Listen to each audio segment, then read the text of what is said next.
خواتین کی دعوت دین، خواتین کو دعوت دین میں کام کرنا چاہیے. خاص طور پر ہماری یونیورسٹی میں بہت سارے غیر مسلم اور بہت سارے غیر مسلم عورتیں ہیں. شیخ میں دعوت دیتی ہوں اساتذہ، ڈاکٹروں اور سیاستدان خواتین میں جو میرے معاشرے میں کردار ادا کرتی ہیں اور سوشل میڈیا کو اس کام کے لیے کہاں تک استعمال کر سکتے ہیں. میں اپنے مسلم ہونے کا حق ادا کرنا چاہتی ہوں. اس سے پہلے بھی کسی بہن نے اس طرح کا جذبہ ایک ظاہر کیا تھا.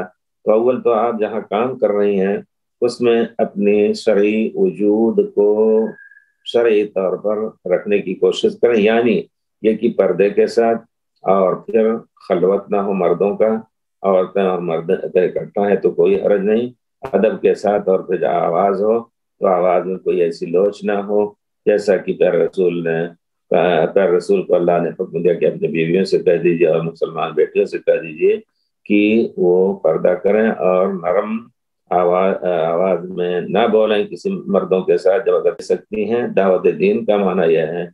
کیسے آپ کہیں گے ایک غیر مسلم سے اگر آپ ایسے علاقے میں ہیں؟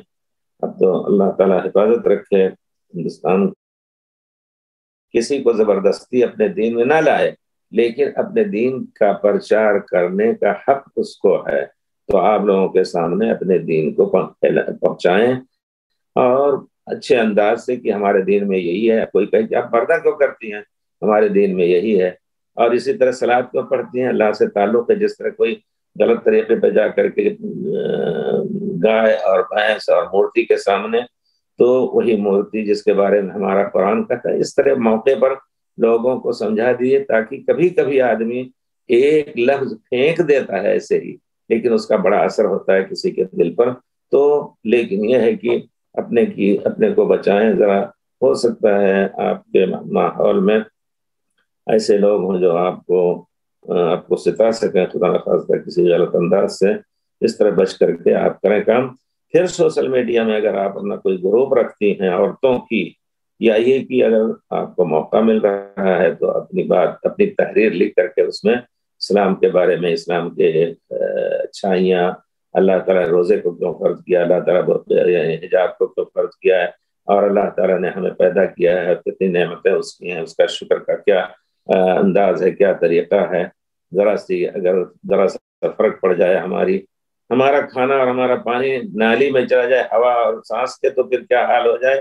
کس طرح اللہ نے ہمارے ساتھ ان سب چیزوں کو دیکھ کر کے، یا خاص طور پہ جو اعجاز علمی آج کل جو ایک فن ایجاد کیا گیا، اس میں بہت اچھی چیزیں ہیں.